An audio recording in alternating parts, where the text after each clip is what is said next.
Buenas tardes.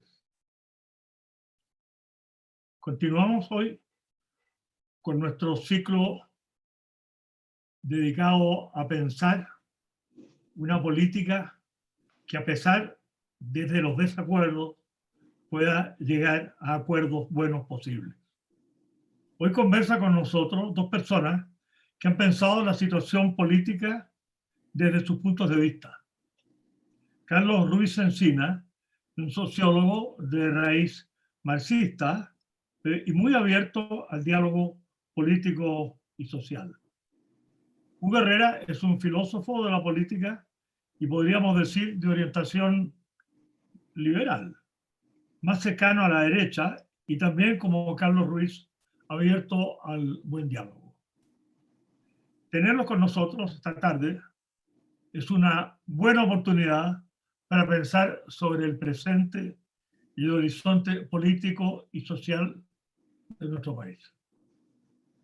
Quien modera la conversación de hoy es Silvia Izaguirre, investigadora del CEP, como Hugo Herrera, también doctorada de una universidad alemana. Silvia participa, además, activamente en la conversación política de estos días. Les recuerdo finalmente que este ciclo continúa el próximo miércoles. Damos entonces la palabra a Carlos Ruiz. Buenas tardes, Carlos.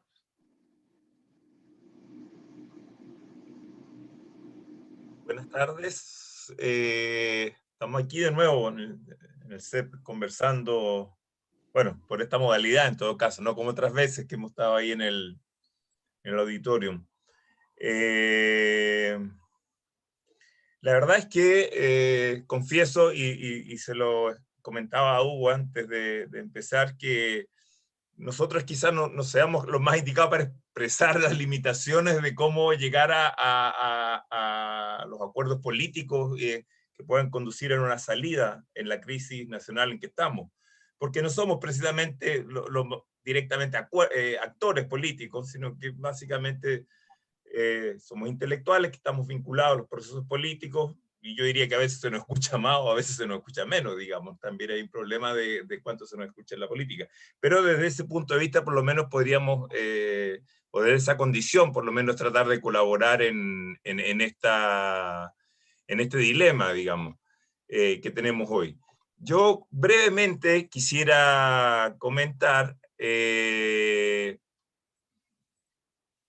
¿qué significa salir de la crisis? Y sobre todo me referiría al problema de la relación de poco calce que guarda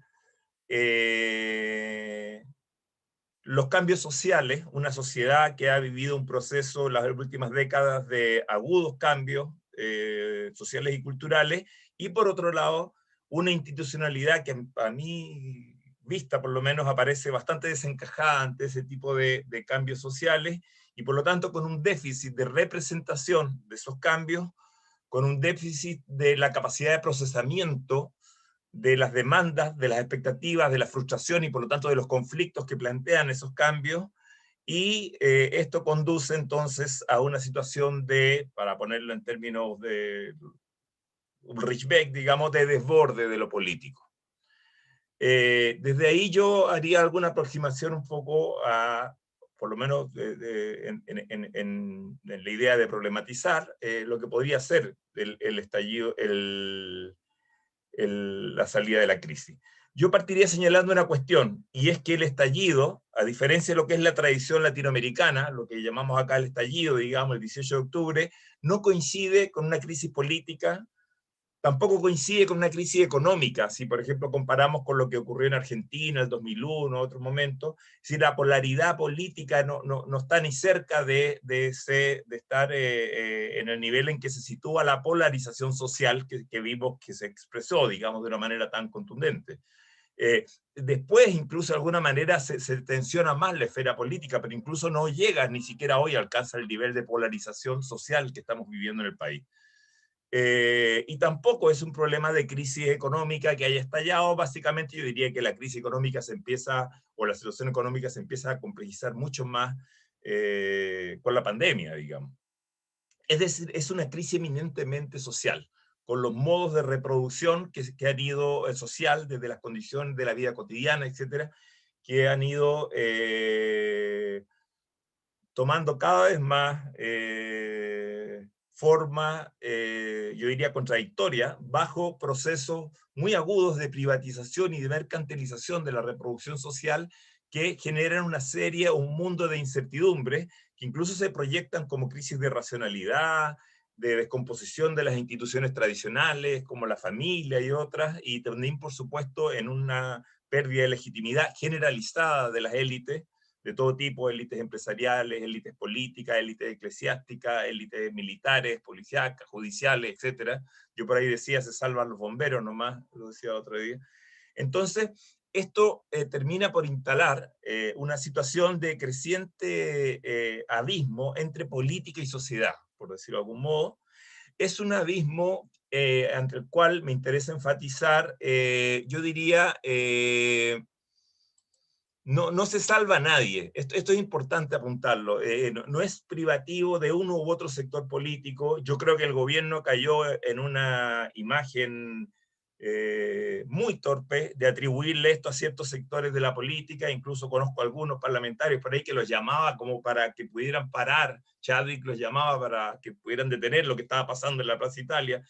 Es decir, no hay una ceguera de entender la hondura que tiene que ver con la transformación social y cultural que se vive en el país en las últimas décadas, y que eso inaugura unos enormes déficits de representación. ¿Por qué quiero insistir tanto en esto? Porque nos ubica en un plano de dificultad para también construir entonces los acuerdos, los diálogos, la deliberación que pueda conducir a alguna salida. Es decir, esa desconfianza inorgánica que existe hoy, tan extendida, tiene que ver con una demanda de representación que de alguna manera se trasunta en una demanda de reconocimiento de un individuo que se aparte entonces de los clivajes que fueron tan determinantes en la cultura política de la transición, como entre el Estado y el mercado, y la forma en que se dibujaron en torno al dilema del Estado y el mercado, nociones como la igualdad y la libertad, digamos, también detrás de cada uno de ellos respectivamente, y cómo se anclaron ahí también, en su forma histórico concreta de la transición, una suerte de izquierdas y derechas. Bueno, nada de eso aparece acá, en un estallido donde lo que impera es la ausencia de banderas políticas de cualquier tipo. En esto quiero subrayar mucho. Es una bandera chilena de luto, y bueno, una bandera mapuche, pero no podríamos decir que la identidad del pueblo mapuche es la que preside la protesta, digamos, sino que es como una identificación, pero en un contexto de vaga identificación, y lo que hay es más bien la demanda de reconocimiento de un individuo, que insisto que esa sordera gubernamental lo único que hace es complicarla más con teorías conspirativas, etc.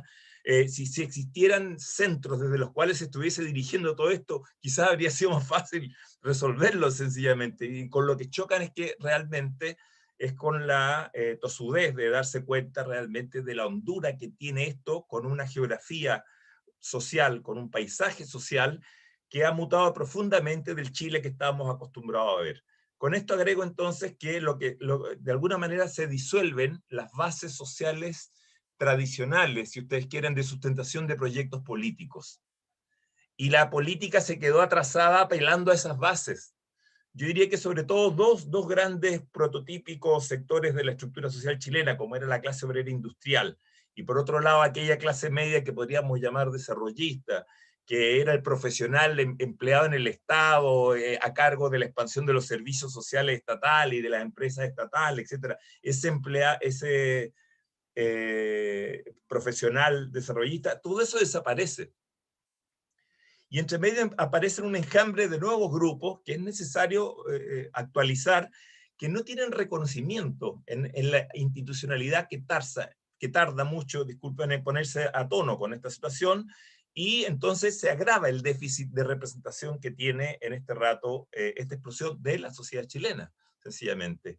Yo creo que no hay teoría conspirativa que pueda acusar a millones de personas de algo que está pasando, sino que hay que más bien reaccionar desde el punto de vista de la deliberación de cómo se pueden encauzar una actualización de la institucionalidad en general, Estado, esferas políticas, de representación, etcétera, ensanchando los horizontes de la deliberación, yo creo que ya contrastan y le tienen que poner fin a una forma muy opaca de la política, que fue la política de los acuerdos, la política de la transición, la política de la cocina, etcétera. Tiene una serie de relatos, pero que incubó una especie de ensoñación elitaria de política sin sociedad.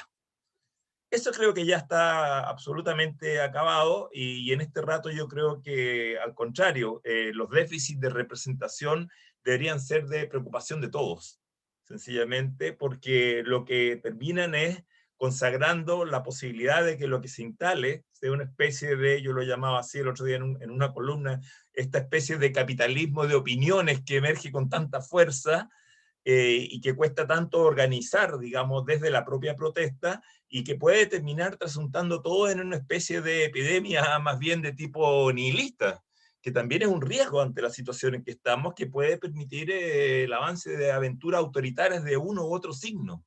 Entonces me parece que ante ese tipo de elementos, el problema de la calidad de la democracia, de la calidad de los espacios de la deliberación, es fundamental, y eso implica, de alguna manera, hacerse cargo entonces de las nuevas formas de diferenciación social emergente. Voy a poner un ejemplo, que no tienen, como digo, reconocimiento institucional, no están reconocidas en las estadísticas, en las políticas, etcétera, que no tienen existencia ante los ojos del Leviatán, por decirlo de alguna manera. Por ejemplo, el manido uso de la imagen de las nuevas clases medias, y el oasis que se generó en torno a ello. Yo diría, miren, se utiliza mucho la imagen que se tenía de lo que significaba la condición profesional hace 50 o 60 años atrás, para, con bastante certeza, adjudicarle una pertenencia de clase a esa condición por el peso sociocultural que tenía en el país, los sociólogos diríamos por el peso que tenían además en la capacidad de reclutamiento intergeneracional, es decir, de que sus hijos también iban a seguir las mismas trayectorias, de una cantidad de certidumbres enormes respecto a las proyecciones de la vida, etc. En el último tiempo, más bien hemos tenido un ensanchamiento mercantil masivo, lucrativo de la educación terciaria, que ha generado una enorme heterogeneidad de capas profesionales producidas por instituciones de muy diversa calidad y para muy segmentados mercados, digamos, de trabajo, que a eso es muy difícil atribuirle una noción de clase o de sujeto, digamos. Y yo diría que peor aún, la explosión que vivimos no fue solamente de la pobreza, de hecho la pobreza empieza a ensancharse con mucho más fuerza después con la pandemia, sino que también estos profesionales engrosaron esa pobreza, esa protesta, porque también forman parte de ese mar de expectativas que terminaron frustradas en este proceso. Y son, entonces, al interior de lo que era una categoría, si ustedes quieren, sociológicamente más o menos homogénea, que eran los profesionales de hace 60 años, que uno les podía atribuir cierto carácter de clase, esquemas de participación política, institucionalización de sus intereses, etc. Ahora aparece esta heterogeneidad sin representación, con una serie de mecanismos de diferenciación internos que los heterogenizan y que no los hacen visibles ni reconocibles ante el panorama de la política, de la institucionalidad, y por lo tanto que esas demandas no tienen procesamiento legítimo institucional, digamos. Pongo el ejemplo de ese sector social, podríamos hacer más sociología de otros lugares, digamos, pero ante ese tipo de heterogeneidad, entonces, finalmente, y con esto termino, digamos, lo que se crea es una compleja situación de demanda de representación política de esa heterogeneidad. Porque es el dilema de representación de una geografía social inédita, distinta a las que estos grupos políticos estaban acostumbrados a representar. En particular diría que las fórmulas políticas emergentes en el último tiempo, el Frente Amplio, yo lo he dicho con estas palabras en la prensa, así que no tengo problema en volverlo a repetir, nacieron con una expectativa y una esperanza muy importante que fuesen capaces de representar a esa sociedad emergente, pero no, hasta ahora eso sigue pendiente, y yo lo he dicho un poco con estos términos, tienen el taxímetro corriendo. Tienen el taxímetro corriendo porque de alguna manera también son parte de aquella política que es desbordada, ¿no? Yo en algún rato hacía el símil cuando el Parlamento empieza a presionar a la renuncia de Piñera, no sé si recuerdan, en medio de la crisis, se le atribuía un 6% de reconocimiento al gobierno y un 2% de reconocimiento al Parlamento. Entonces yo decía, oye, o sea, el 2% le pide el reconocimiento, la renuncia al 6%. O sea, una discusión entre el 2 y el 6 y afuera está el 90 y tanto por ciento. Entonces, a eso me refiero. Ese es el dilema que tenemos y ese es el dilema que compele en este rato al ensanchamiento de la deliberación, a ver cómo logramos que eso realmente pueda fluir por canales que conduzcan a una institucionalización del debate, del procesamiento legítimo de los conflictos de intereses que en el fondo anidan detrás de este malestar tan amplio, tan ensanchado, y que no es posible de reducir a horizontes conspirativos. Ese dilema lo tenemos de frente a un reloj en el cual nos corre, por otro lado, como decía, el riesgo más bien del contagio nihilista, que pueda dificultar enormemente, entonces, ante esta heterogeneidad social, los procesos de generalización de intereses, sobre todo que permitan entonces su representación política. Por lo tanto, si bien es un horizonte que nos permite una enorme cantidad de posibilidades de modernización política y profundización democrática, también de poner al día el modelo de crecimiento que tenemos, absolutamente centrado todavía en la exportación de materias primas y otro tipo de cosas que conducen a sociedades muy fragmentadas y muy desiguales, de situaciones de distribución muy inequitativa de los patrimonios y las oportunidades. Todos esos horizontes los tenemos en este rato como posibilidades, pero todo eso va a depender de que tengamos la capacidad de organizar la conversación política. Y en ese sentido hay que enfrentar el desafío de la enorme heterogeneidad social que ha producido la transformación estructural e institucional reciente. Yo dejaría hasta por ahí una primera exposición y con problemas, posibilidades que tiene la situación actual, pero también tiene de estos riesgos, digamos, de los cuales me parece que incluso todos tenemos que hacernos muy responsables. Muchas gracias. Muchas gracias, Carlos. Ahora le doy la palabra a Hugo. Y le quiero decir al público que ellos pueden mandar sus preguntas en la parte del chat que dice preguntas y respuestas. Ahí ellos pueden poner sus preguntas y mandarlas. Las va a estar recibiendo Anton y las voy a recibir yo al final del seminario. Muchas gracias, Silvia. Bueno, aprovecho a agradecer al Centro de Estudios Públicos por la invitación.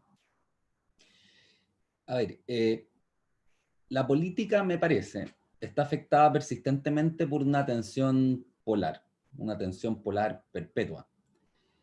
Es la tensión entre un polo más concreto de la situación popular y otro más abstracto de las instituciones y los discursos políticos. Si la tensión está atenuada, hay paz. Si la tensión se acentúa, hay crisis. En los últimos años, y claro, por diversos factores, ha ido produciéndose una acentuación de la tensión entre la institucionalidad y los discursos políticos de un lado, y al otro, el pueblo y los anhelos y pulsiones suyos. La tarea política inicial consiste en el esfuerzo por dar expresión y causa a las pulsiones y anhelos del pueblo, en una institucionalidad y en discursos y obras en los que ese pueblo pueda sentirse reconocido y sus fuerzas encuentren curso de despliegue. Las dirigencias políticas, individual y colectivamente consideradas, no han logrado efectuar esa tarea básica. El resultado es que en una medida importante el pueblo no se siente reconocido en el sistema político, tampoco en el económico, y deviene rebelde. El problema ante el que nos hallamos me parece que tiene un carácter eminentemente comprensivo o hermenéutico, o al menos desde ahí se lo puede abordar.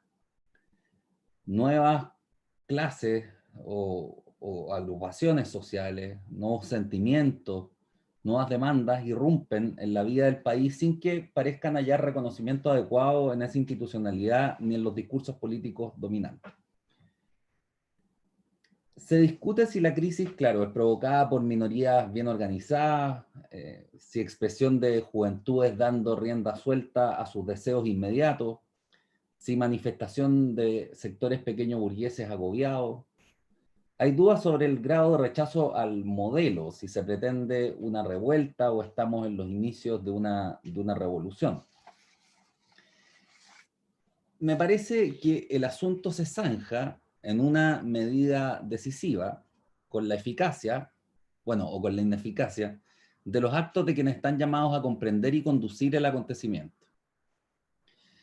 Son la intuición de la situación, la consideración y la ponderación diferenciada de sus múltiples vetas, de la acumulación de factores que aloja, fuentes a partir de las cuales cualquier pretensión de salida de la crisis y encaminamiento de los años por venir deben nutrirse. A esta altura cabe indicar que se trata de un malestar difuso y extendido que todos de alguna manera perciben. Es una situación total, un continuo, discernible hasta cierto grado, pero en el que no cabe aislar partes completamente discretas.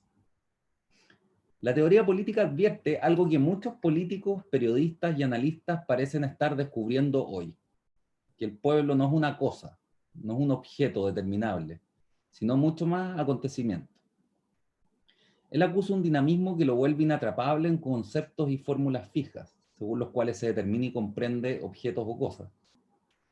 Pueden ensayarse explicaciones a partir de factores y especificaciones causales. Sin embargo, en su devenir, el pueblo es imprevisible. Sus contornos son difusos, su hondura, en último trámite, inescrutable. Goza de una vitalidad propia, que se potencia, por ejemplo, ante medidas torpes. La dinámica popular adquiere un aspecto característico en la marcha. Se fortalece a sí misma en el encuentro que celebra el mero hecho de vivenciarnos formando parte de una unidad colectiva de sentido, capaz de desactivar por momentos las barreras estrictas a las que nos condena una existencia funcionalizada y compartimentalizada. Como en las grandes fiestas populares, medievales o antiguas, se experimenta una felicidad intensa y expandida de las que nos privamos en las vías de tránsito y comportamiento regularizados de la cotidianidad moderna. El pueblo no es objetivable ni previsible, es un poder que se expande y contrae, se oculta y se intensifica con rapidez. Estaba en la marcha histórica de un día y al otro se esfuma, y quizá retorne. Nadie sabe, nadie puede saberlo. Aún así, el pueblo ha de ser considerado, no es admisible quitarle la atención a su extraña presencia si lo que se busca es darle a la situación dirección de despliegue. Aquí aparece una irremontable tensión. La responsabilidad política pone a la comprensión política bajo unas exigencias que están siempre, en cierta manera, más allá de ella. Hay que sondar lo insondable, adelantarse a lo que no se ve claramente. Es preciso adoptar decisiones, proponer medidas, crear institucionalidad, arriesgar palabras que pretenden tener efecto en la situación popular, sin que sea posible saber a ciencia cierta cuál es la situación popular, ni cuáles serán las consecuencias precisas de las decisiones, las medidas y creaciones políticas. La cuestión es ardua y diversos autores han reparado en la semejanza entre la comprensión política y el arte. La dificultad del asunto político hace que no podamos contar con una ciencia o saber exacto. El planteamiento de la semejanza entre el arte y la política permite destacar que la comprensión política tiene un modo peculiar de realización. Esa comprensión es lograda no cuando ella se ajusta a un criterio predefinido en su contenido. El logro de la comprensión política ocurre cuando ella consigue expresar la situación del pueblo de maneras simbólicamente eficaces. Se trata de producir los discursos, las obras, las instituciones pertinentes. Pertinencia aquí no es lo mismo que eficiencia, medida según reglas dadas, ni que corrección moral, como la conformidad a una ley moral poseída de antemano. No consiste en el cumplimiento de parámetros cuyo significado esté determinado previamente. Pertinencia es eficacia simbólica. Discursos, obras, instituciones pertinentes son aquellas que, más allá de que se ajusten o no a las normas de un sistema moral ya dado o a las reglas de una determinada ortodoxia económica predefinida, o en verdad de cualquier conjunto de criterios poseídos de manera previa, consiguen captar y dar una dirección a lo que todos de algún modo atisbaban, pero que nadie discernía con nitidez, hasta que han sido producidos. Y a los que todos, o grandes grupos, pueden prestarle su asentimiento. Pueden prestárselo porque se sienten, se perciben reconocidos, acogidos en ellos, porque las fuerzas y capacidades populares encuentran allí curso de despliegue. Dado un contexto republicano y democrático, y en términos más específicos, puesto el escenario constituyente con el acuerdo del 15 de noviembre, el tipo esperable de comprensión política es una que acuda a nociones lo suficientemente amplias como para persuadir a una mayoría, tanto de los agentes políticos cuanto al pueblo que habrá en último trámite de prestarle su asentimiento. En esta situación me parece que se hace de la mayor importancia advertir sobre el talante de la comprensión política, en particular de sus diferencias con otros modos de comprensión, especialmente otros usualmente dominantes entre nosotros, la comprensión económica y la comprensión moral.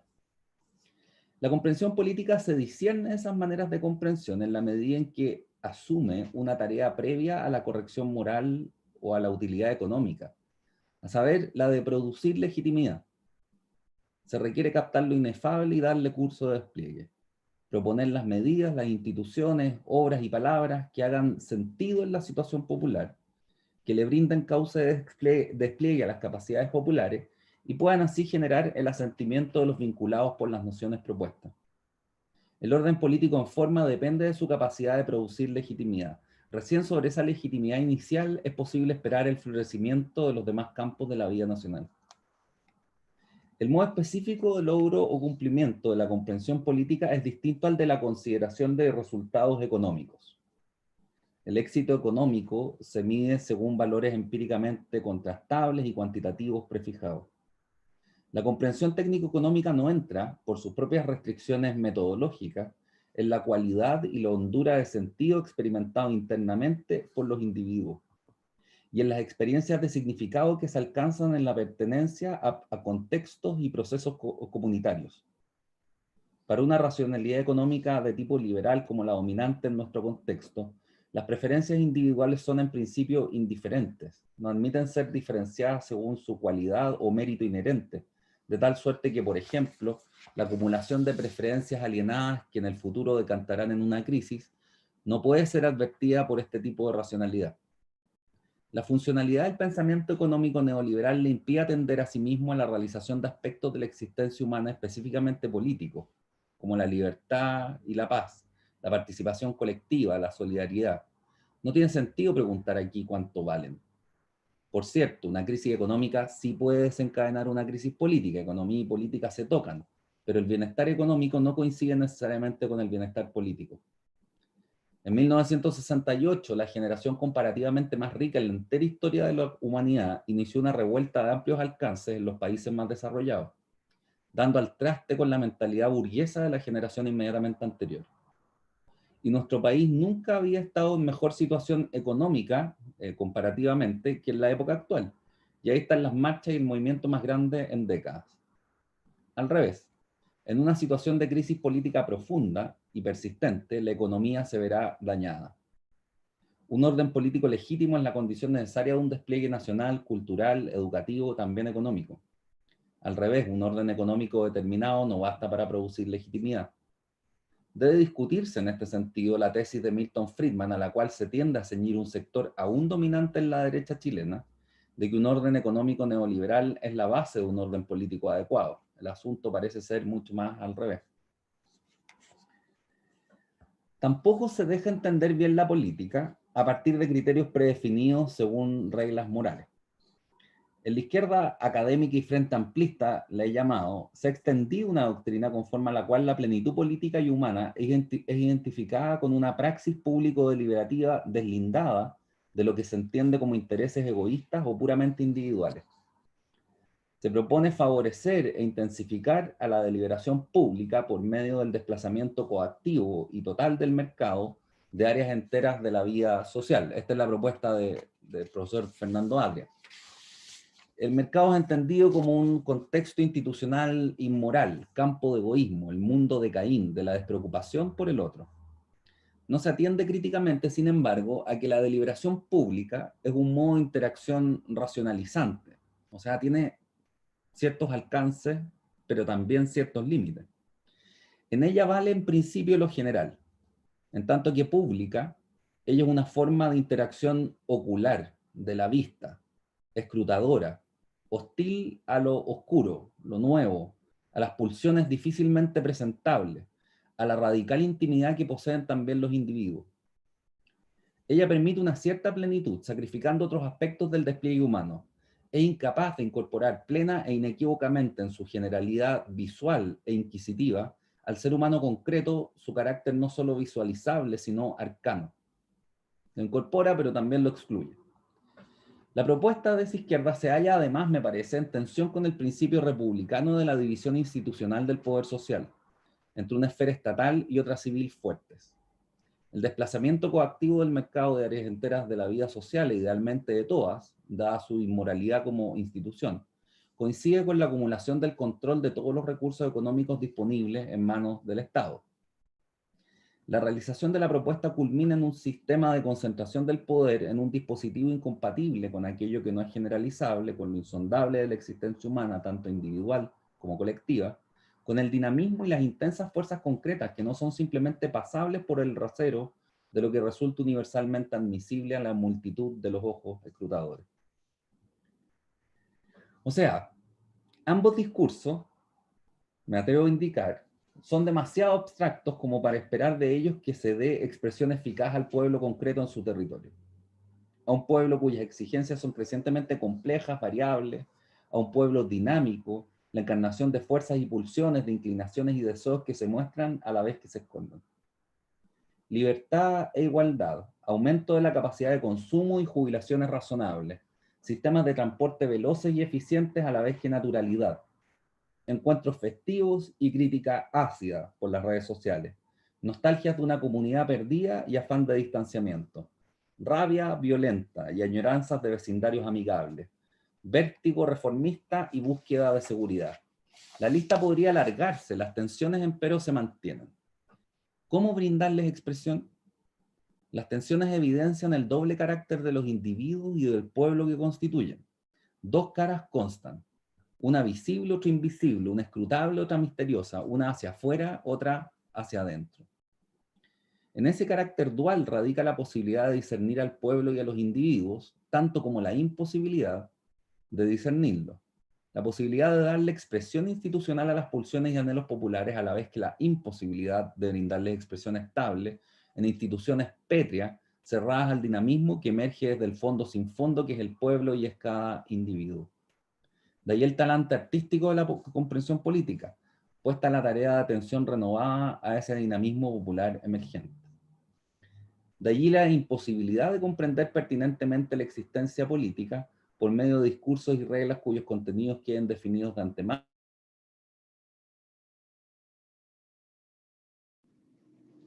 Tenemos un problema, se nos fue Hugo Herrera. Bueno, lo que vamos a hacer, Carlos, si estás de acuerdo, es que mientras Hugo vuelve, quería partir con una pregunta por mientras y esperamos que Hugo se incorpore, ¿te parece? Carlos, tienes que sacar desmutear tu micrófono. Adelante. Justamente Hugo estaba haciendo como este análisis de los diagnósticos y una parte de tu diagnóstico tenía que ver con este hastío de la ciudadanía, con cómo se han diseñado las prestaciones sociales y que han sido abandonadas a este mercado, ¿verdad? Lucrativo, mercantilista. Y ese es uno de los puntos que tú crees importante en este estallido social. Yo te quería preguntar que no hay acuerdo, y ahí estaba también Hugo poniendo un poco en duda ese diagnóstico. Tener claro el diagnóstico es condición de posibilidad para llegar a acuerdos y para poder responder de forma satisfactoria esas demandas. La tesis que tú dices, yo también la he escuchado de otras personas como Fernando Atria y la centroizquierda, y de alguna forma Michelle Bachelet, su segundo gobierno, intentó responder a esa, ¿cómo se llama?, a ese diagnóstico, pero su gobierno al poco tiempo dejó de tener adhesión pública. ¿Qué crees tú que pasa ahí? Perdona, Hugo, volvemos al tiro contigo, pero mientras tanto. Me hicieron unas preguntas, tienen algo que ver con lo que tú estabas mencionando. Yo la verdad que quisiera matizar un poco ahí, Silvia.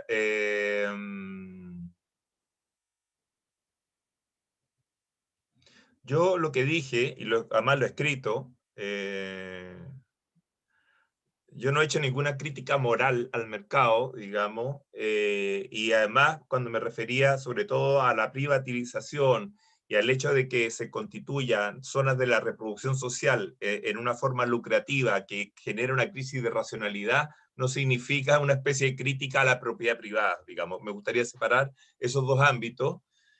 Yo creo que los chilenos, en la medida en que el Estado siempre fue un devorador de funciones de la sociedad, terminamos asociando como sinónimo a lo estatal y lo público, que es una cosa impresionante, sobre todo para los que nos tocó criarnos por ahí afuera, es impresionante cuando uno dice lo público, aquí la gente entiende al tiro lo que es estatal, digamos, y no es lo mismo.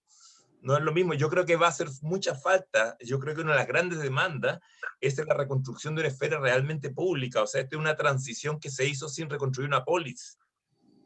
Entonces va a tener que haber mucha conversación, mucho diálogo, mucha deliberación que no necesariamente va a ser entre, y aquí a eso sí quiero ser preciso, entre un mercado que es sumamente oligopolizado, que tiene muy poco de competencia, y también el monopolio estatal, que al final también termina llevando un poder monopólico a ciertas burocracias, digamos, ¿no? La experiencia de los socialismos reales, lo he dicho yo repetidas veces, condujo a la formación de nuevas clases propietarias al final con esos monopolios estatales, digamos, de esa garantía. Entonces yo no creo en este rato que la medida que se desdibujó esa cuestión que sí la transición fue muy importante como cultura política y ya no lo es, esa antípoda entre Estado y mercado, sencillamente hoy tú no puedes llegar ante este ciudadano que está protestando a resolverle como panacea, como respuesta mágica a todo más Estado. Sencillamente te va a preguntar, ¿qué Estado?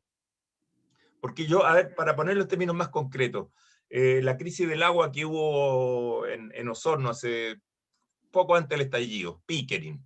¿Se acuerdan de Pickering? ¿No? Sí. ¿Qué es Pickering? ¿El Estado o el mercado? Es las dos cosas. Entonces se empezó a construir una casta, y aquí sí que quiero hacer, y esto no es un juicio moral, esto es un juicio político. Estoy de acuerdo con Hugo que el discurso moral, la moralina, le he dicho yo, es otra forma de restricción de la deliberación política. Pero yo creo que aquí la imagen de pueblo se constituyó más bien en el sentido clásico en oposición a una situación de oligarquía, digamos.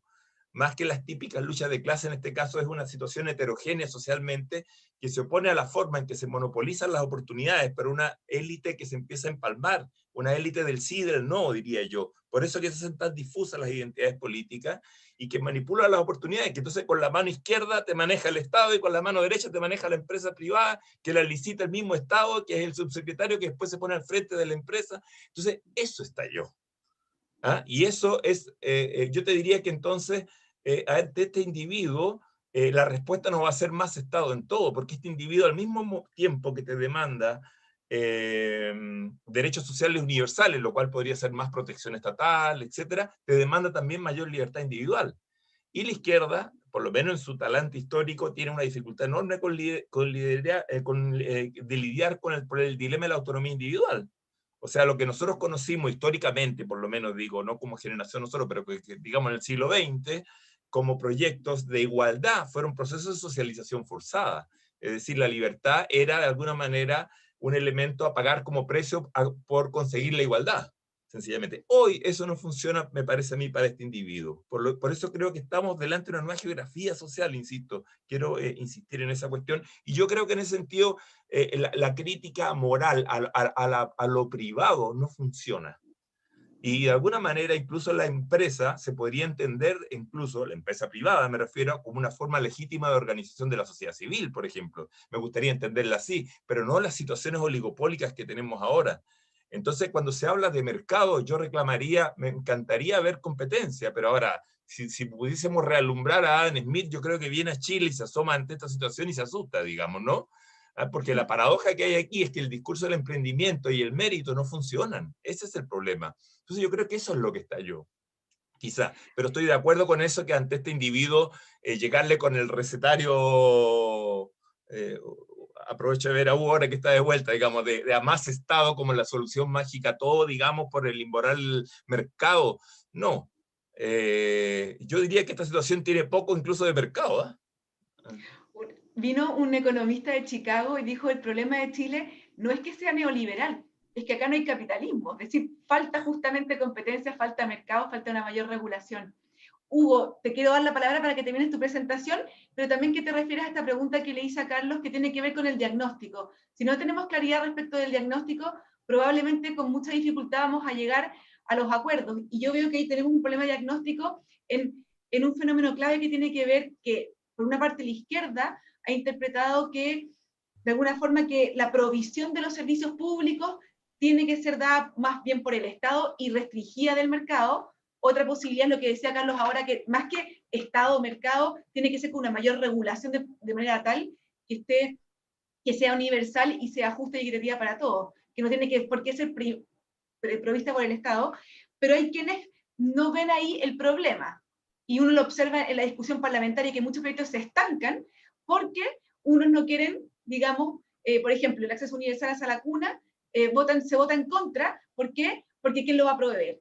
Y no se pueden poner de acuerdo si lo provee el Estado o el mercado, y por lo tanto las mujeres nos quedamos sin derechos a la cuna, y eso con un montón de otras áreas. Pero para que tú termines tu presentación y hagas referencia al tema del diagnóstico, para la posibilidad de un acuerdo. Sí, gracias. Voy a tomar los dos asuntos en uno, porque la verdad es que mi planteamiento, en resumen, estaba terminando. Pido disculpas porque se me apagó todo, digamos. Así que estuve fuera un rato. Mi planteamiento es como son unos prolegómenos a la situación constituyente. En el fondo a mí lo que me pasa es que veo que, por supuesto que en esto tiene más responsabilidad la derecha porque juega por el sistema, lo que sea que este sistema sea. Efectivamente no es un capitalismo ejemplar, digamos. Pero me parece que tanto en la derecha como en un discurso, si se quiere, moralizante, en un tipo de discurso, no son todas las izquierdas y tampoco no son todas las derechas las que están involucradas aquí, pero en ambos sectores me parece que están jugando discursos que son muy recalcitrantes respecto a la posibilidad de acuerdos y de diálogo real. En el sentido preciso de que son discursos con contenidos definidos de antemano. O sea, tú tienes por decirlo así, en un caso tú tienes una ley económica, una regla económica, definida de antemano como la correcta. Y la tesis de Milton Friedman es el neoliberalismo económico es la base de un orden político adecuado. Luego de esa ley económica no me puedo separar, ¿no? Y al revés, en el caso de cierta izquierda, sobre todo en la formulación más jurídico-moral de Fernando Atria, tú tienes un planteamiento de que tú no te puedes apartar de una ley moral cuyo contenido está definido de antemano. Es más, el contenido es también la forma, lo generalizable, lo que pase por el escrutinio público. Entonces, y el mercado es desconocido como inmoral, precisamente a partir de que no es que tú no velas ahí por el interés general de la sociedad, sino por el interés particular que estaría en hostilidad con el interés universal. Entonces, tienes como un correlato perfecto. En un caso, tú ensalzas el mercado y denigras todo lo que sea participación colectiva, Estado. Hay como un desprecio incluso al Estado que fue muy difícil que se vio, digamos, como muy difícil de superar en el primer gobierno de la derecha. Los que habían alegado siempre contra el Estado tenían que ahora desempeñarse del Estado. Y no había un proyecto político, y hasta el día de hoy yo creo que el economicismo, por decirlo así, es una traba que dificulta la impulsión del proceso político en sede gubernativa. Y al otro lado tú tienes tipos que, al revés, el mercado es denostado moralmente y por tanto la única fuente de recursos que queda es el Estado. Yo creo que de esas maneras, claro, es difícil abrir un diálogo, porque un diálogo supone abrirse, abrir los contenidos, o sea, estar dispuesto a abrir los contenidos a la situación. Entonces ahí estoy abogando por un tipo de comprensión más similar al artístico, que en el fondo no define sus contenidos de los conceptos de manera previa, sino que se trata de atender a la situación y desde la situación ir produciendo instituciones en cierta armonía con esa situación, que le den curso de despliegue. ¿Cuál es ese curso? Depende de la situación. Por lo mismo es un entendimiento de la política que es más, me carga la palabra, pero más prudencial, en el sentido de más atento a la situación concreta del pueblo en su territorio y a sus nuevas conformaciones. En eso yo estoy completamente de acuerdo con Carlos, y valoro mucho el estudio comparativo de clases entre la etapa nacional popular, como la llama ahí en los chilenos bajo el neoliberalismo, y la etapa actual, que tenemos en el fondo una composición popular mucho más líquida. ¿Y cómo veo entonces posible el acuerdo o los acuerdos? Los veo difíciles, precisamente porque tenemos fuerzas que operan a partir de discursos que, como digo, definen los contenidos de manera a priori. Entonces, la única opción de entenderte con el otro es traicionar.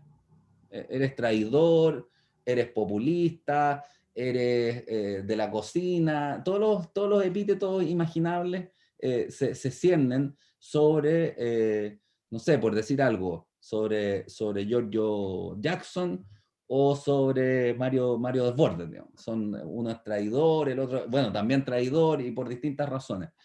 Creo, sin embargo, que el proceso constituyente, como quedó conformado, igual con la regla de los 2/3 puede discutirse, pero mi punto aquí es hacer de la necesidad una virtud. Yo creo que la regla de los 2/3 favorece las fuerzas centrífugas, la operación de las fuerzas centrífugas, centrípetas. ¿Ah?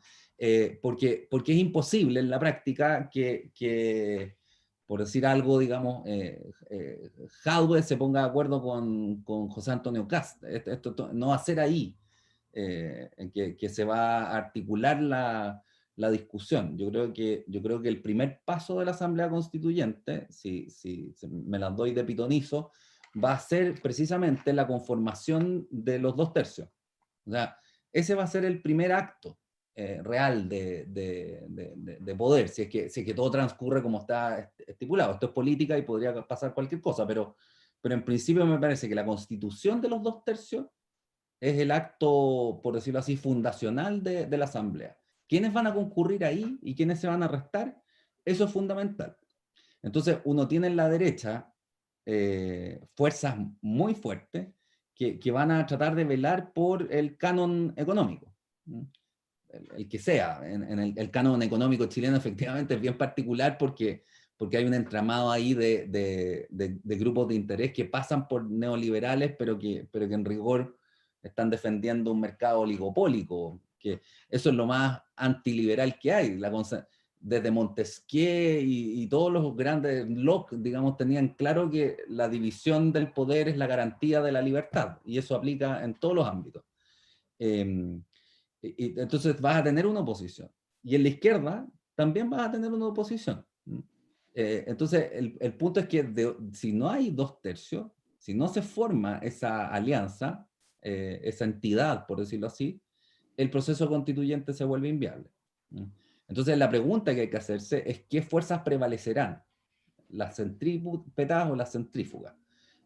Y ahí es donde me parece que lo que trataba de plantear en la exposición, digamos, que es muy fuerte todavía en Chile la presencia de fuerzas centrífugas, porque, y esto no es un fetichismo del centro, eso lo voy a decir brevemente, porque hay un discurso muy autocontenido tanto en la izquierda como en la derecha. Y no es un centrismo lo que estoy proponiendo, sino simplemente una actitud.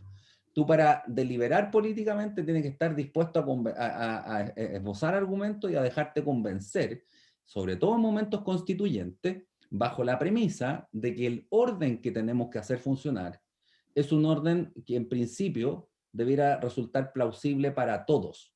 Eso es lo que no hemos tenido con la Constitución del 80, y no vamos a tener nunca, porque es como que los allendistas se hubieran puesto de acuerdo para hacer una constitución y le impusieran al bando contrario esa constitución. Eso no es una constitución, en verdad, no puede funcionar como constitución.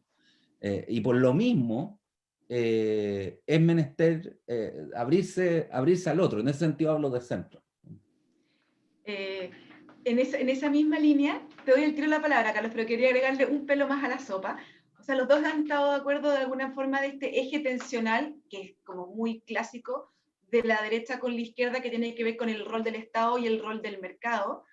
Y la pregunta es si podemos, en el acuerdo constituyente, podemos dejar esa tensión fuera de la Constitución para que sea materia de deliberación política y se resuelva en las urnas mediante leyes, ¿verdad? O tenemos que introducir ese conflicto en la Constitución y no puede quedar fuera. Eso lo quiero ligar con la otra pregunta que tiene que ver con la crisis de representatividad que los dos han hablado. Carlos hablaba de esta masa, ¿verdad?, de personas que tiene múltiples demandas y que esas demandas no han logrado tener una representación política y hay que ensanchar entonces la deliberación. Y tú también hablabas, Hugo, de este difuso borde, de esta masa amorfa, y yo les quería preguntar respecto del binominal. El binominal justamente lo que permitió es tener mayor representación de distintas miradas al interior del Congreso. Y sin embargo, cuando uno observa la elección justo después con binominal, votó menos gente que antes. Es decir, y hubo mucho más candidatos, hubo más diversidad, y sin embargo no fue atractivo para la ciudadanía porque fue menos gente a votar.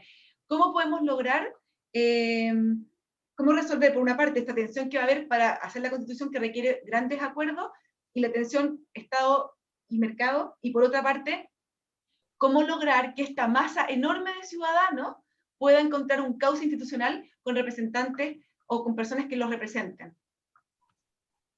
Te voy a dar primero la palabra, Carlos. Sí, a ver cómo junto todo. Si no, tú ahí me dices, pero quería volver a una imagen que estoy de acuerdo con Hugo. ¿En qué sentido? Apuntalar la deliberación, apuntalar la calidad de la democracia como la única forma de resolver este problema no significa hacer una oda al centro. Yo en eso también quiero refrendarlo y quizás por lo menos decirlo como yo lo entiendo. ¿En qué sentido? Para mí no es problema que unos estén a favor del aborto y otros estén en contra del aborto. O sea, eso es legítimo. El problema es cómo vamos a resolver en una sociedad que existen esas dos opiniones. Y en eso sí que es donde no nos ponemos de acuerdo. O sea, por decirlo de alguna manera, Hugo, quizás lo que no se puede traicionar en esto es la democracia, es la regla de la resolución, digamos. Eso es lo que no se podría traicionar. Pero al contrario, entonces yo diría que eso sí se traicionó. Ahora sí quiero entrar en una zona más compleja, que creo que eso sí se traicionó de alguna manera en la transición. Yo no creo que el binominal haya asegurado más bien una representación proporcional, o sea, al contrario, o sea, toda la transición opera con una constricción de la política, con una constricción de la deliberación, con una naturalización, por ejemplo, de elementos que no se discuten, por ejemplo, la focalización del gasto. Nunca se ha podido deliberar sobre esas cosas. Hay una serie de cuestiones sobre las que no se delibera, entonces al final, claro, puesto en la cabeza clásica de la izquierda y de la derecha, el dilema de Estado y mercado, Silvia, no tiene solución. No tiene solución, ni constitucional ni extraconstitucional, no tiene solución. Es como agua y aceite, cuando dejes de revolverlo se van a volver a separar. Entonces, y yo te estoy tratando de decir que incluso más encima, puesta en esa jerga, a este individuo ni siquiera le interesa. Peor todavía, lo que estoy diciendo. Ni siquiera le interesa. Él va al mall y después va a la protesta. Entonces después se le descargan críticas de derecha y de izquierda por esa actitud. A él le da lo mismo el cheque del Estado y el cheque del mercado, porque los dos son cheques. Aquí se produjo una antología de un ser neoliberal, es lo que estoy tratando de decir de alguna manera, por ponerlo de alguna manera, Hugo, del cual no da cuenta, por lo menos en el campo donde yo me muevo, y lo he insistido con mucha fuerza, es izquierda. Por lo tanto, con su paradigma del Estado y con su paradigma contrario a esa forma de oponerse al mercado, no es representativa ni lo va a ser. Ni tampoco una derecha que defiende, paréntesis, tramposamente, un paradigma de mercado que es contrario a la competencia, digamos, y a la posibilidad de emprendimiento y a la posibilidad del mérito, digamos, ¿no? Que es en el fondo, porque lo que está ahí aquí es una situación de abuso. O sea, tenemos una de las situaciones de concentración de patrimonios, de ingresos y de oportunidades peores de toda la OECD. No lo estoy diciendo yo, eso está abierto ahí, digamos. Entonces, ¿cómo llegamos a esta situación de neoligarquización? A eso quiero ir yo. Obviamente que para producir esa situación de neoligarquización, de monopolización de las oportunidades, había que restringir la esfera de la deliberación y de la política a un nivel de empobrecimiento enorme. Entonces, yo creo, lo que siento es que hay unas élites políticas que, por supuesto, renuncian a perder esa posibilidad de monopolizar de manera tan restrictiva esa pseudo deliberación, digamos. Ahí es donde estamos en un problema. Y mientras eso no se produce, se está chocando con una masa de una manera sorda, donde lo que puede es ser caldo de cultivo de la sociedad de la desconfianza y del nihilismo, que eso yo lo advierto con peligro, digamos. O sea, creo que la protesta en este rato se expresa más bien como soberanía negativa, por decirlo de alguna manera, ¿no? Pero no resuelve por sí sola, está clarísimo que no resuelve el problema. Entonces, por ejemplo, para tomar un solo ejemplo, y con esto termino, el dilema del Estado y el mercado. Vamos al régimen de propiedad. Hay algunas cosas que son de carácter constitucional, otras no, ¿no? Va a quedar todo librado a este tipo de oligopolización y de concentración de la propiedad sobre los recursos naturales, por ejemplo, que hay en este momento, que es lo que te sustenta un régimen primario exportador, o la antítesis de eso sería pasar a una propiedad monopólica del Estado sobre esos recursos. Entre medio no es posible diversificar un poco la discusión sobre la forma de propiedad y empezar a discutir formas de propiedad comunitaria, de otro tipo de organización, etcétera. O sea, aquí de alguna manera, es lo que quiero decir, va a haber que ensanchar el campo de comprensión para que entre la sociedad a participar del modelo de crecimiento con sus formas, muchas veces que van a ser de organización empresarial, que podrían ser de tipo privado, asociativo, etcétera, de distintas formas, pero ante la cual hasta ahora la deliberación política no se ha abierto. Entonces, yo más bien lo que quiero insistir en esta imagen, quizás un poco Lechner, de la política ensimismada, de la política encerrada, de la política sorda, digamos.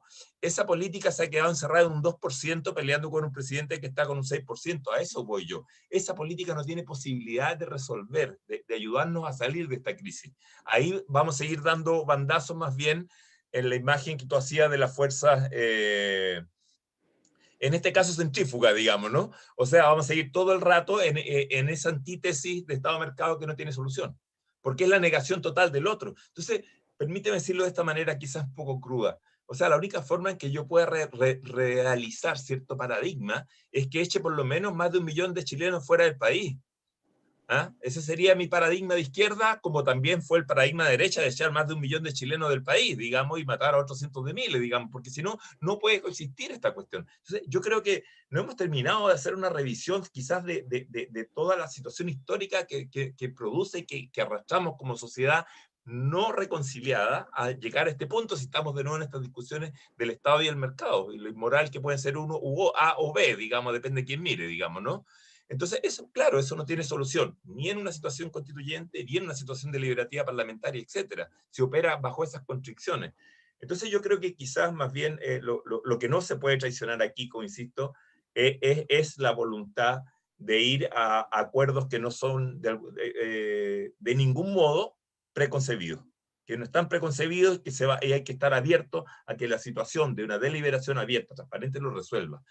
Puede ser, me pueden decir que soy iluso ante esta situación, puede ser que yo esté soñando con algo, aquí nos pueden decir que somos más intelectuales que políticos operadores, puede ser también, seguramente, pero yo creo que no tenemos otro camino para resolver, de nuevo, de alguna manera, vincular a la sociedad con la participación política, la generalización de interés y por lo tanto su posible representación genuina, ¿no? en esa deliberación.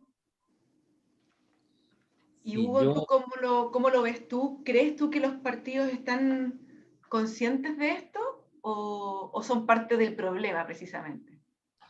claro, es que eso estaba pensando mientras hablaba Carlos. Yo creo que, no sé, en algún momento Alamán creo que comparaba la situación actual con el 73, ¿no? Pero yo creo que no tiene nada que ver la estructura de la crisis actual con la del 73, porque la estructura de la crisis actual es más bien, no sé, por usar figuras, es más bien vertical que horizontal. El 73 había 2 bandos articulados desde las bases hasta las cúpulas respectivas, enfrentados uno al otro, horizontalmente.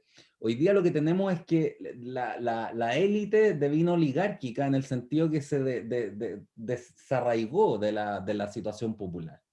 Entonces, ahí creo, bueno, y todo esto consolidado o empaquetado en discursos con tendencia a la exclusión.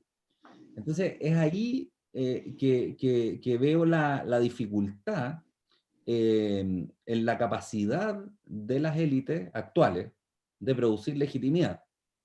Ahora, el punto es este. No tenemos stocks disponibles de élites a los cuales podamos acudir. Entonces, hay que arreglar, hay que tirar la carreta con los bueyes que tenemos nomás. Irla renovando, por supuesto, y en ese sentido intensificar los procesos, fortalecer los procesos de deliberación. Y en el caso de la oposición de Estado y mercado, claro, donde además tenemos dos grandes problemas, porque cuando uno enuncia la palabra Estado y la palabra mercado, bueno, no sé, pues la derecha uno siempre ha escuchado que el mercado es más eficiente que el mercado, y yo a veces he pensado, ¿y si uno trajera burócratas franceses en masa a nuestro Estado? Quizás nuestro Estado funcionaría mucho mejor que nuestro mercado. Es como bien dogmático, lo que nos falta es construir institucionalidad. Sí, yo creo que ese es el déficit. O sea, el mercado chileno es eminentemente, agrega poco valor a sus productos y su productividad. Rafael Bergoin, cuando estaba en el CEP, decía que la productividad chilena se estaba estancando, algo que por lo demás ustedes también dicen, Carlos, con Giorgio. La productividad es un problema en el sistema económico chileno. Pero además el Estado nuestro es un Estado que es muy ineficaz en muchas de sus tareas. O sea, imagínate esta idea, para hacerse una imagen, algo que es bien cercano a nuestro ámbito, pero el contingente gigante, comparado con las capacidades económicas del país, de doctores que vuelven del extranjero y que están sobrecalificados por una economía cuyo nivel es más bien primitivo para lo que han aprendido.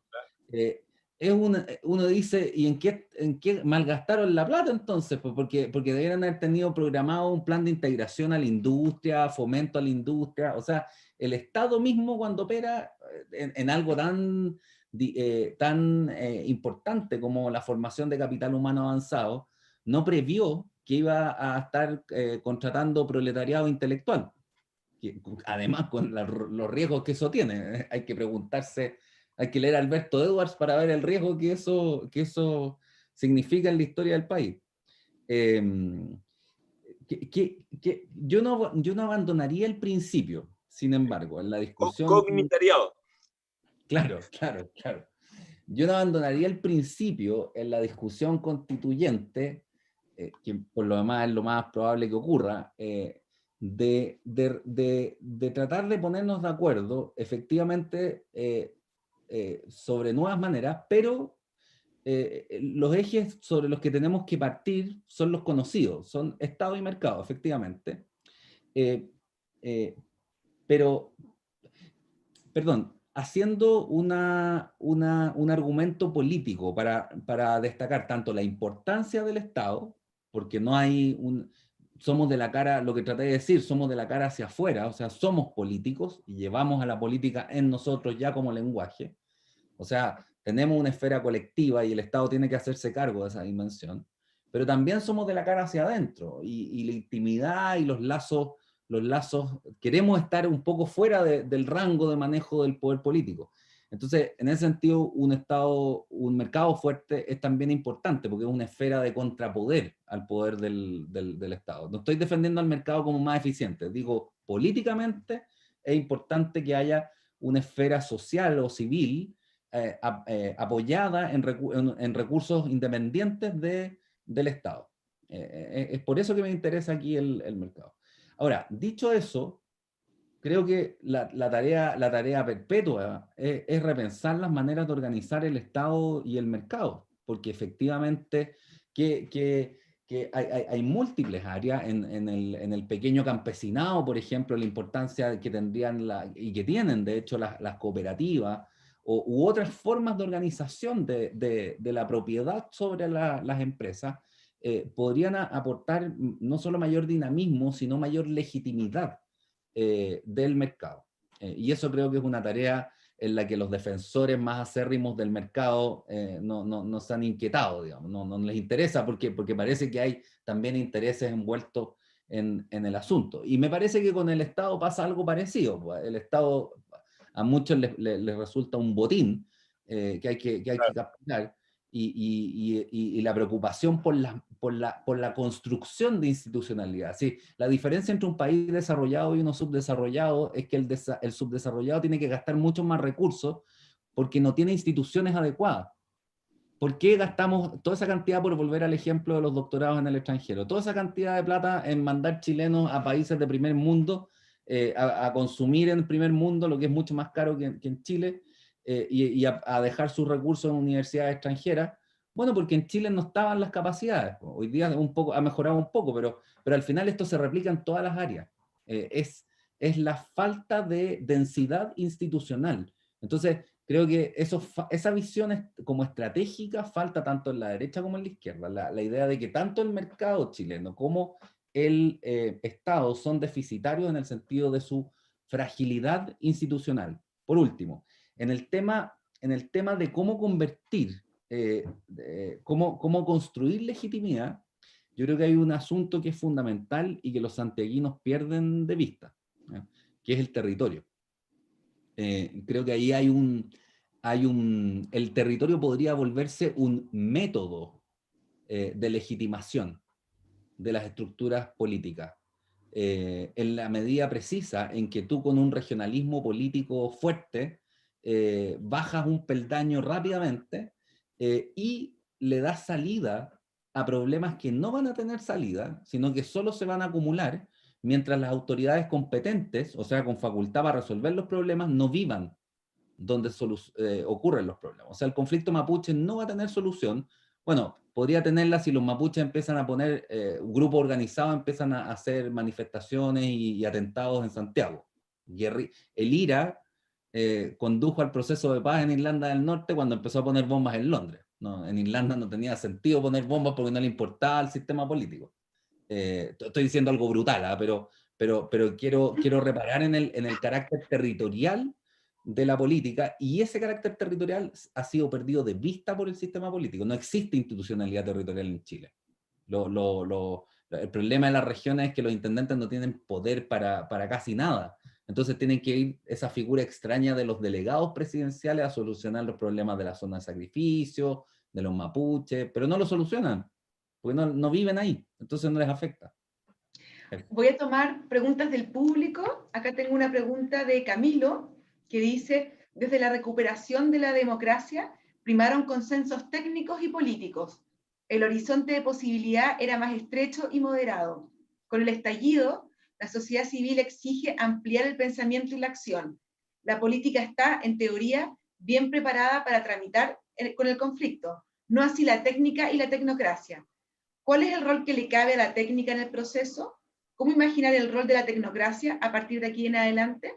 Y después Isabel pregunta lo siguiente: el problema del Estado y los abusos del mercado no se resuelven en una nueva constitución, son materias de leyes.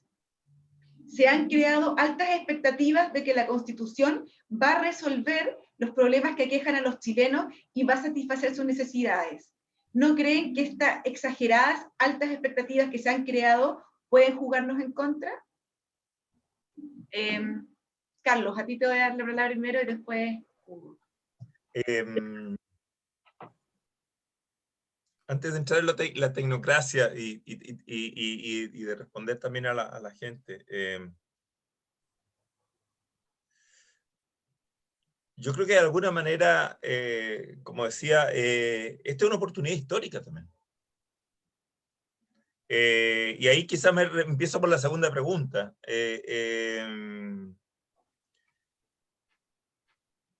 Esto de crearle muchas expectativas a la gente. La verdad que no hay un... Yo creo que hay un problema, quizás yo difiero con ese tipo de preguntas, de que no hay un centro de control de esta situación. Al contrario, hay un desborde y una sociedad en crisis social. Si el problema es ver cómo salimos de la crisis, entonces yo no creo que haya gente que haya creado sobredosis de expectativas, etc. Ahora, disculpe, el lugar que tiene la propiedad privada en la Constitución sí se puede discutir. Entonces, por favor, y eso también tiene que ver y tiene derivadas productivas. Ahora, yo seguido de eso diría, claro, entonces quiere la propiedad estatal. Mire, yo creo que no podemos pensar en que la solución es volver al proteccionismo, por ejemplo. Como volviendo a ponerlo en la vieja hilo de Estado y mercado, que insisto que a nadie le hace sentido hoy. Hoy, con el nivel de internacionalización que tiene la economía, no se puede aspirar a volver al viejo proteccionismo. Entonces hay que pensar más bien en una reinserción de la economía chilena en la economía mundial, que no sea esta inserción proveedora de materias primas. Que además pues, no hayamos que hacer, mejor vamos a dejar a los doctores encerrados en los aviones que no se bajen del aeropuerto nomás. Claro, por ir al punto, digamos, ¿no? Entonces, claro, repensar un poco el modelo de crecimiento implica también repensar el problema del tipo de inserción que tiene la economía chilena en la economía mundial. Y eso significa también revisar la forma en que hemos aprobado tratados de libre comercio, aunque tengamos que ir a referatos internacionales, etc. Y para eso también hay constricciones constitucionales.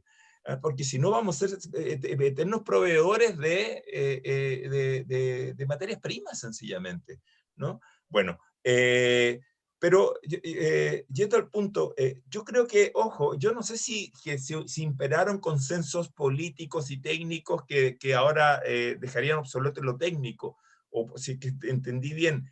Yo tengo la impresión de que esos consensos nunca fueron sometidos a la sociedad.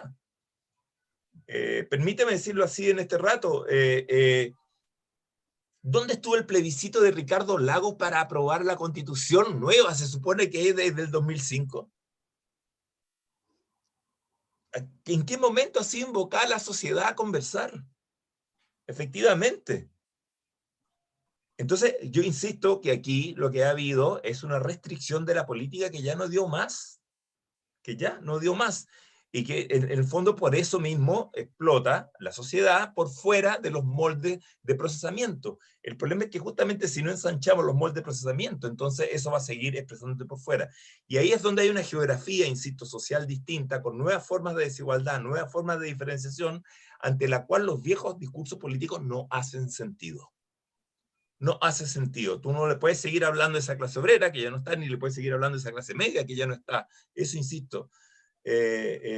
Y ahí me parece que entonces lo técnico, entre comillas, el tema de los expertos, que es una figura que ha caído en una crisis de legitimidad profunda, digamos, es que muchas veces, obviamente que el conocimiento experto existe y que de alguna manera tiene que alimentar, pero sanamente, diría yo, la política. El problema es que más bien se produjo una naturalización tecnocrática de ciertas definiciones que tenía que tomarse democráticamente en función de procesos de deliberación política, y eran pasados más bien bajo cuerda de criterios técnicos, que lo que naturalizaban eran intereses particulares, sobre todo de un tipo empresariado que empezó insisto, a oligopolizar ciertas decisiones, y a ciertas burocracias estatales que empezaron a armar en torno a eso una puerta giratoria.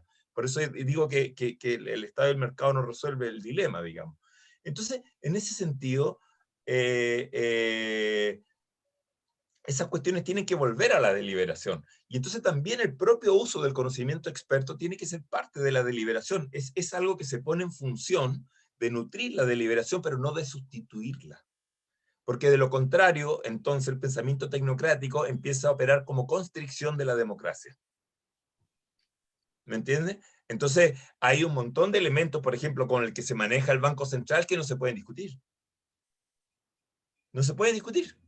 Hay una serie de elementos, de decisiones culturales con el que se maneja el Consejo Nacional de Televisión que están blindados al escrutinio ciudadano.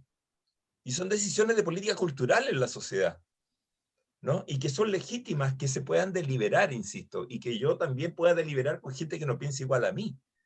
Ponía el ejemplo del aborto, sí, aborto no, pero también puede ser libertades sexuales, pueden ser, etc.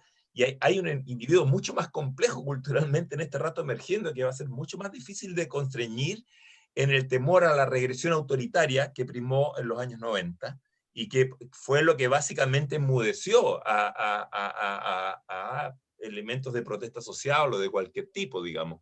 Yo creo que en los años, por poner un solo ejemplo, con esto termino, Freirina y el olor, ¿no? Y el olor a los chanchos, etcétera, etcétera. Ustedes se imaginen en los años 90, una protesta así, cortando la Panamericana, No, la forma de reaccionar no hubiese sido reprimirlos con carabineros, no, hubiese sido pescarlo a todo y mandarlo al psiquiatra, porque se supone que el riesgo era la estabilidad de la democracia. ¿No? Pero hoy no, hoy esta ciudadanía se siente con derecho a protestar por esas cosas. Y con esos fenómenos va a haber que lidiar. Ese fenómeno no lo puede, si no es tapar el sol con un dedo, digamos. Entiendo, Carlos, entonces que estarías como a favor de una constitución más mínima, dejando mucho más espacio a la política deliberativa en el Congreso para muchas otras materias que hoy día están con quórum demasiado altos y que en el fondo inhiben esa discusión. Tú, Hugo, ¿cómo lo ves tú? Te Mira, doy posibilidad de réplica, Carlos, después. sí, yo creo que voy voy a contestar brevemente la primera pregunta y después paso a la segunda. Yo coincido en la importancia del saber experto. Ahora, tengo dos problemas con la manera en que se configura el saber experto que se inserta en el sistema político. Eso. Coincido con el saber experto en el sentido de que si alguien pretende ir contra evidencias de uso común en ciertas disciplinas, eso es una torpeza simplemente y no tiene sentido, digamos, es ir contra la realidad en cierta manera. Pero tengo dos objeciones. Primera, creo que tiene mucho énfasis la economía. Y es cierto que la gente que fue a estudiar a Chicago desde los años 50 puso estándares en la disciplina y la elevó, por decirlo así, a un nivel que no era comparable, porque es primera vez que un grupo masivo de personas va al extranjero, a una universidad de primer mundo y obtiene posgrados importantes. Entonces, en ese sentido hay una cierta hegemonía. Pero cuando dicen conocimiento experto, yo digo, bueno, pero tan importante como el economista, es el sociólogo, es el historiador, es el filósofo, cada uno aportando en su saber experto, que tienen, por cierto, cierta expertise, que es distinta, cuyo grado de precisión a lo mejor son distintos, pero aquí no estamos hablando de biología, o sea, lo más preciso que podemos tener es la economía, y sabemos que los pronósticos de los economistas son como los de los meteorólogos. No hay una ciencia tan exacta como para no subir al grupo de los saberes expertos a economistas, a sociólogos e historiadores. Digamos. Dejo de fuera a los filósofos por un rato, pero al menos a esas otras ciencias sociales. Ahora, respecto y lo segundo es que efectivamente también concuerdo en el esquema general, digamos, en que el conocimiento experto es importante, pero ningún conocimiento experto te va a permitir elucidar el dinamismo popular. Te van a dar insumos, pero en último trámite la comprensión política requiere, esto lo decía Kant, digamos, de un talento. Ese talento es el talento de grupos colectivos o liderazgos individuales, pero a través de los cuales se va organizando la deliberación y los procesos políticos. Entonces ahí el saber experto es un insumo, no puede transformarse en el criterio. Y por último, al final también es menester una atención a las circunstancias, qué sé yo. Respecto a la Constitución, yo creo que la Constitución, en estas situaciones de crisis tan graves, yo creo que sirven los casos, sobre todo si son de historia chilena. El caso bueno es de la Constitución del 25. La Constitución del 25 fue a todas luces una condición necesaria, pero insuficiente, del orden que vendría las 4 décadas después junto con el segundo gobierno de Alessandri. La Constitución del 25, uno podría decir, no solucionó nada, porque Alessandri tuvo que partir al exilio, tuvimos dictaduras, matanzas, de todos los terrores imaginables, digamos, que no quisiéramos tener. Pero fue una condición necesaria. ¿Por qué? Porque puso fin a las décadas de la oligarquía parlamentaria que estaban volviendo inviable el sistema político. Se había producido una oligarquía que se había también separado de la situación popular. Y por otra parte, se crean los rudimentos en la Constitución de un Estado incipiente, por supuesto social, en Chile, donde la asistencia social se torna parte de la acción del Estado. Y eso no estaba así de claro antes. la Constitución va a ser una condición necesaria, pero no suficiente, me parece, en dos sentidos importantes. Por una parte, como símbolo, porque tú necesitas tener cosas en común. La res pública, por decirlo así, requiere cosas en común. Y yo me pregunto, ¿qué cosas en común tenemos los chilenos? En virtud de las cuales tú le puedas exigir a alguien lealtad con la República. Ni Allende, ni Pinochet, ni la Constitución del 80, ni tampoco una Constitución que hubieran hecho, como decían los allendistas, serían esos símbolos. De la historia larga nadie se acuerda, eso, hay retazos así, pero en la historia reciente nada nos une. Entonces, ¿cuál es el marco dentro del cual jugamos estos partidos y estas disputas ya no sistémicas, sino dentro del sistema? Y en virtud del cual tú le puedas decir a alguien, no seas desleal con la República, sé leal con la República. No lo tenemos.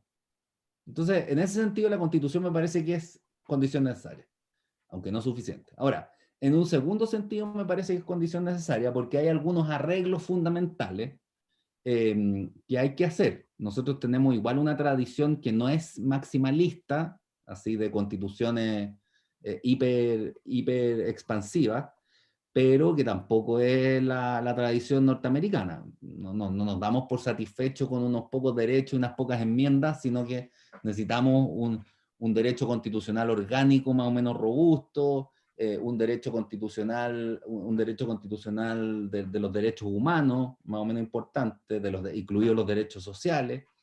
Entonces, creo que eso va a ser el núcleo de la discusión constituyente. Y ahí me atrevo a hacer estoy de pitonizo, otro pronóstico, que es que la regla del 60% te va a obligar a dejar muchas cosas dentro. Yo no creo en esta tesis que también la propuso Fernando Atria, ahora en su calidad de jurista, de que si no había un consenso del 60%, había cosas que iban a quedar fuera. Yo creo que va a ser al revés. Acto 1 va a ser la conformación de los 2/3. Y el acto 2 va a ser incluir todos los contenidos que le interesen a esos 2/3. O sea, yo no me imagino una constitución sin Banco Central, sin alguna alusión al Banco Central, porque de lo contrario va a ser una constitución sin derechos sociales. O sea, de lo contrario no va a haber constitución, porque imagínate lo que es una constitución sin órganos fundamentales y sin derechos sociales. Es algo que ni la derecha ni la izquierda quieren. O sea, yo creo que lo que van a hacer es un modelo de Banco Central más o menos consensuado, un modelo de derechos sociales más o menos consensuado, y todo va a quedar adentro, ¿no? Eso me parece que es lo que va a ocurrir. Oye, vamos a ver, pronto vamos a saber esas cosas. Quiero darle los últimos minutos a Carlos Ruiz para que pueda hacer el contrapunto y después ya estamos en la hora para despedirnos. Silvia, creo que la noción de constitución mínima es muy complicada. Me gusta a mí, de puro patúa la puse. Ya, sí. No, es que además la he escuchado dar vuelta en muy distintos sentidos más encima. Entonces, tiene muy distintas atribuciones. También tiene una atribución de un arreglo previo, como constricción a la deliberación, digamos. Y este es un país que tiene una paranoia con eso no menor y con cierta razón, digamos, ¿no? Entonces, o el veto de discusiones, por ejemplo, también, de vetos temáticos, digamos, ¿no? Yo creo que en cualquier caso, la ampliación de espacios de participación de la sociedad, no solo en la política, sino también en la economía, insisto, con regímenes de propiedad que lo permitan, con formas de organización de la propiedad que también lo permitan, y que complejicen el extremo entre propiedad estatal y propiedad privada oligopólica, creo que van a ser necesarios. Ahora, yo tengo la impresión de que el dilema constituyente inmediato que tenemos no es la panacea. Yo creo que para empezar a construir un orden que todos quepamos, digamos, de alguna manera, nos va a tomar una buena cantidad de años. Yo creo que aquí se inició otro tipo de transición, por decirlo de alguna manera, y por eso yo he dicho que esto no tiene vuelta atrás. Y yo creo que en ese sentido, tanto Montescos como Capuletos, que intentan más bien la reticencia a seguir pegado al régimen político de la transición, lo único que hacen es complicar cada vez más la salida, que empiece a rodar la salida de este proceso, porque no lo vamos a resolver en ni uno ni dos rounds relativamente cortos.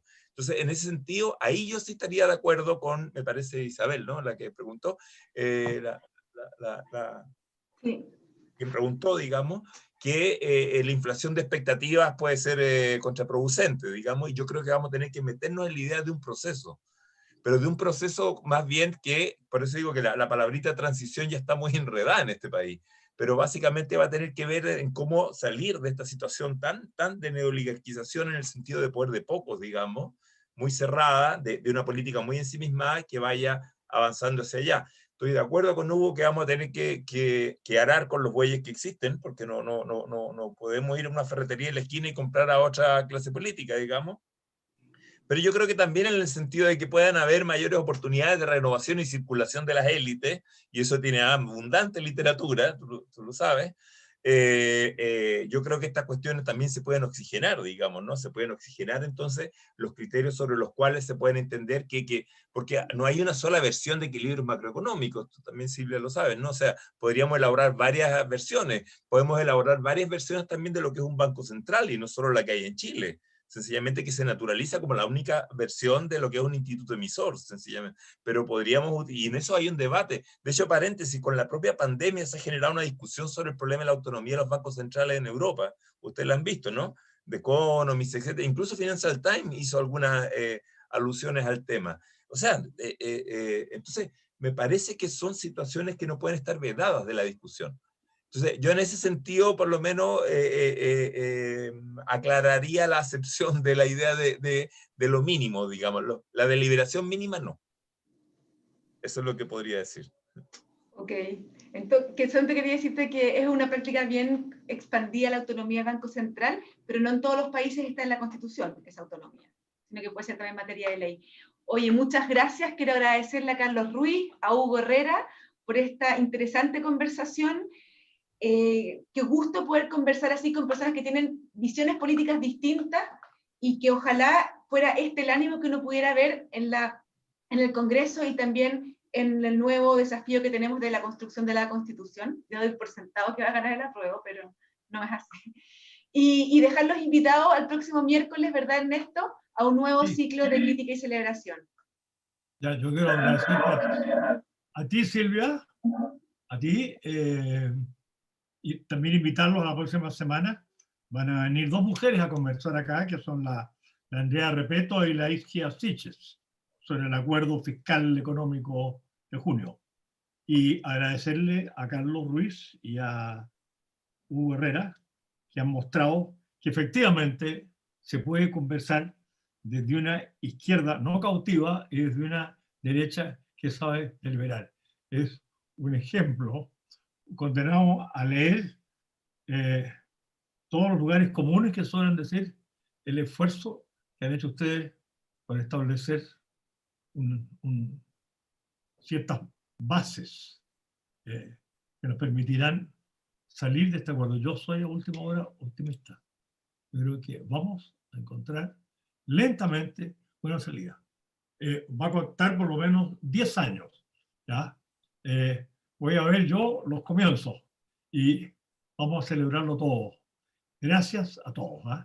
Y gracias al CEP por permitir estas cosas. Felicidades. Gracias. Gracias. Gracias a ustedes.